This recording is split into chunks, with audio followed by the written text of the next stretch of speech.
نہیں ہے کہ قومی اسمبلی کے اجلاس کو تاخیر کا شکار کیا جائے اور اس میں رکھنا ڈالا جائے، مگر افسوس کے ساتھ یہ بات کہنا پڑتی ہے کہ تحریک انصاف جس جماعت کا نام ہے اس نے ہمیشہ اس ملک میں جمہوریت کو نقصان پہنچانے کی کوشش کی ہے، ہمیشہ اس ملک میں جمہوریت کو ڈی ریل کرنے کی کوشش کی ہے، اور یہ سلسلہ آج کا نہیں ہے، یہ سلسلہ 2014 کے دھرنوں سے شروع ہوتا ہے۔ آئی ایم ایف کو خطوط لکھنا، اور اب دوبارہ جب آئی ایم ایف کے خط کی انہوں نے بات کی ہے، انتہائی افسوسناک امر ہے کہ آپ اس ملک کے استحکام کے خلاف کام کرتے ہیں، جمہوریت کے استحکام کے خلاف کام کرتے ہیں اور جمہوریت کو ڈی ریل کرنے کی کوشش کرتے ہیں، اور شروع سے ہی آپ کا وتیرہ رہا ہے کہ آپ سازشوں میں ملوث رہے ہیں، اور آپ نے سازشوں کے تحت اس ملک کی معیشت کو بھی ہمیشہ تباہ کرنے کی کوشش کی ہے، اور یہ روش اب بھی جاری ہے۔ اور دیکھیے، میں یہ سمجھتا ہوں کہ یہ جو پک اینڈ چوز والا فارمولا ہے کہ جہاں پہ آپ کا دل کرے وہاں پہ آپ کہیں کہ دھاندلی ہوئی ہے، اور جہاں پہ آپ کا دل کرے وہاں آپ کہیں جی دھاندلی نہیں ہوئی، یہ جو دورہ معیار ہے، یہ جو منافقت کی سیاست ہے، اس کو عوام رد کر چکے ہیں، اور یہ آئے دن جو ایک نیا شوشہ چھوڑا جاتا ہے ایک قیدی کی طرف سے جو کرپشن کے کیسز میں جیل کے اندر بند ہے،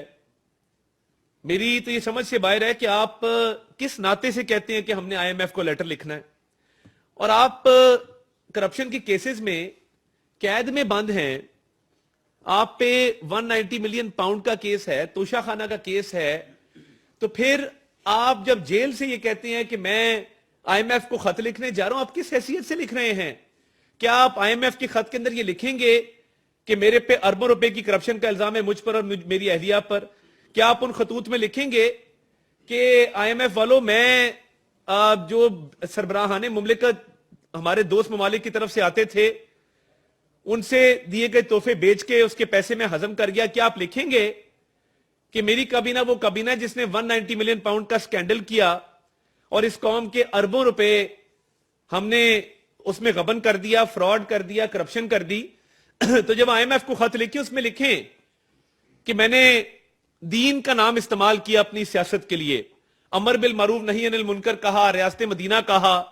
اور مذہب کو استعمال کیا، اور کرتوت بالکل اس کے برعکس کیے کہ جہاں پہ گھڑیاں بیچی گئیں، جہاں پہ 190 ملین پاؤنڈ کا ڈاکہ ڈالا گیا، جہاں پہ آپ نے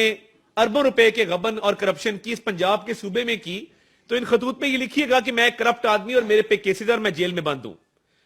میں حیران ہوں کہ صدر مملکت عارف الوی صاحب جو ہمیشہ اپنے عہدے کے ساتھ زیادتی کرتے آئے ہیں اور وہ صدارت کے منصب سے انصاف نہیں کر سکے، انہوں نے اپنے حلف کے ساتھ انصاف نہیں کیا۔ بطور صدر مملکت آپ نے ایک حلف لیا ہے کہ آپ آئین پاکستان کے وفادار رہیں گے، آپ آئین کی پاسداری کریں گے۔ میں حیران ہوں کہ قومی اسمبلی کے اجلاس کے اوپر ابھی تک صدر مملکت کوئی فیصلہ نہیں کر سکے۔ ایک سمری صدر مملکت کو ارسال کی گئی وزیراعظم ہاؤس کی طرف سے، جس میں کہا گیا کہ سوموار کو اجلاس جو ہے وہ کال کیا جائے 26 تاریخ کو، اس پہ عمل درآمد نہیں ہو سکا، اور صدر صاحب اجلاس بلانے سے گریزاں ہیں، اپنی آئینی ذمہ داری نبھانے سے گریزاں ہیں۔ اور دیکھیے، آئین کے اندر یہ بات درج ہے کہ آپ اجلاس نہیں بلائیں گے تو جب 21 دن کو، تو اس دن تو اجلاس آٹومیٹکلی سپیکر کال کرے گا، کیونکہ آئین کے اندر درج ہے کہ 21ویں روز قومی اسمبلی کا اجلاس بلایا جانا ہے، اور وہ 29 تاریخ بنتی ہے، اور جب آپ 29 تاریخ کو دیکھیں گے کہ انشاءاللہ تعالی اجلاس ہوگا، ہم تمام ممبران قومی اسمبلی کے نوٹیفیکیشن ہو چکے، ریزرو سیٹ پہ خواتین کے نوٹیفیکیشن ہو چکے، مائنورٹیز کی سیٹس پہ مائنورٹی ممبران کے نوٹیفیکیشن ہو چکے، تو صدر صاحب صرف اور صرف جمہوریت کو نقصان پہنچانے کے لیے وہ پی ٹی آئی کے ورکر بنے ہوئے ہیں، وہ گوہر خان سے ملاقاتیں کرتے ہیں، وہ پی ٹی آئی کے اراکین ایوان صدر بلاتے ہیں، اور ایوان صدر اس وقت سازشوں کا ایک گڑھ بنا ہوا ہے۔ یعنی جب دل کرتا ہے تو کہتے ہیں میں نے جیل میں ملاقات کرنی ہے عمران نیازی سے، جب دل کرتا ہے ریاست مخالف بیانیے کو پروان چڑھاتے ہیں اور چڑھاتے رہے ہیں. اور میری سمجھ سے باہر ہے کہ آپ نے ایوان صدر میں رہ کے جو آپ کے بیٹے عواب الوی نے ایک امریکہ کی بھارتی نژاد لوگوں کی جو ایک ڈینٹسٹری کی فرم تھی اس کے ساتھ جو ایم او یو کیا، آپ بطور صدر اس میں شریک رہے. یہ میں نے میڈیا کے اپنے بھائیوں سے شیئر کیا، وہ امیج اگر آپ سائیڈ سکرین پہ بھی چلوا دیں کہ یہ آپ نے جو 700 کروڑ کا ایم او یو کیا اور 700 کروڑ بٹورے ان بھارتی نژاد امریکیوں سے جن کے ساتھ یہ ایم او یو سائن کیا گیا تھا، آپ بطور صدر آپ کا کیا یہ آپ کو زیب دیتا تھا؟ کیا آپ کا جو منصب ہے، آپ کا جو عہدہ ہے، یہ اس بات کی اجازت دیتا ہے کہ آپ اپنے بیٹے کے کاروبار کو فروغ دینے کے لیے ایک ایم او یو سائن کروائیں؟ اور وہ نجی نوعیت کا M O U governor house Karachi میں سائن ہوا. ڈاکٹر عواب الوی جو خود ڈینٹسٹ ہیں، وہ 700 کروڑ کا ایک ایم او یو کرتے ہیں برنگنگ سمائلز کے نام سے ایک کمپنی کے ساتھ، اور عارف الوی بطور صدر مملکت اس ایم او یو کی دستخط کرنے والی جو سائننگ سیریمنی تھی اس میں موجود تھے. آپ نے اپنے عہدے کا غلط استعمال کیا، آپ نے اپنے اختیارات کا ناجائز استعمال کیا، اپنے بیٹے کو منافع پہنچانے کے لیے گورنر ہاؤس میں ایک M O U signing ceremony رکھی. وہ ایم او یو کسی موٹر وے کا نہیں تھا، کسی پاور پروجیکٹ کا نہیں تھا، پاکستان میں انویسٹمنٹ لانے کا نہیں تھا. وہ ایم او یو اپنے بیٹے کی کمپنی کا کسی اور کمپنی کے ساتھ تھا جس میں بھارتی نژاد امریکی موجود ہیں، اور 700 کروڑ روپے ان کے بیٹے نے کمانے تھے. تو عارف الوی صاحب نے بطور صدر مملکت وہاں پہ ان کی موجودگی آپ دیکھ سکتے ہیں، وہ تصویر ہے موجود ہے، گورنر ہاؤس کا ریکارڈ موجود ہے کہ وہاں پہ وہ موجود تھے. خود آپ کرپشن کریں 700 کروڑ کی اور جمہوریت کو ڈی ریل کرنے کی کوشش کریں. ہم تو ڈیموکریٹک کنسالیڈیشن کی طرف جا رہے ہیں. ہم تو چاہتے ہیں کہ جمہوریت اس ملک میں مستحکم ہو، اس ملک کی معیشت کو استحکام جو ہے وہ ملے، اور اس ملک میں انویسٹمنٹ آئے، غربت کم ہو، بے روزگاری کم ہو.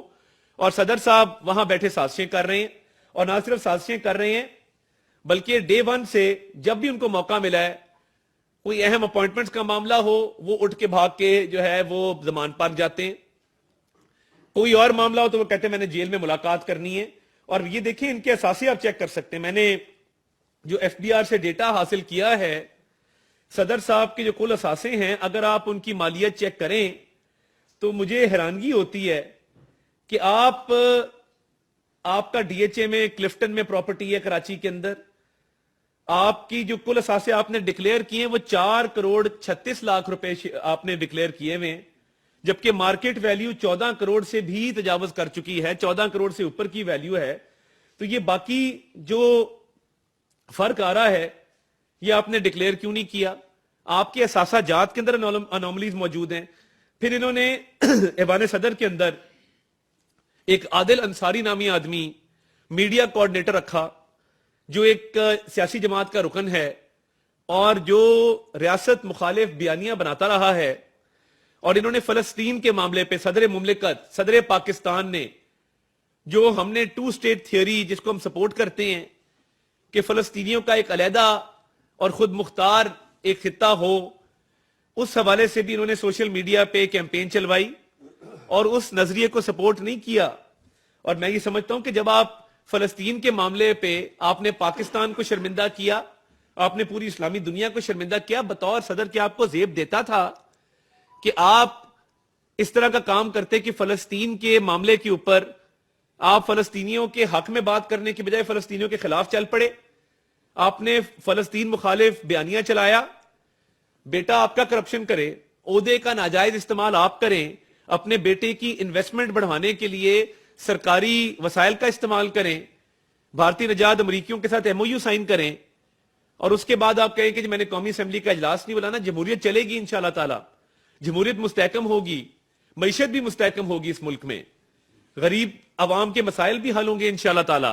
آپ جو کام کر رہے ہیں، آپ تو پروویژنل صدر ہیں، آپ تو ایک کیئر ٹیکر صدر کے طور پہ بیٹھے ہیں. آپ کی تو مدت ختم ہوئے بھی مہینے ہو چکے ہیں، صدر کا انتخاب آنا ہے. مگر افسوس کی بات ہے کہ آپ ایک سیاسی کارکن بن کے رہے،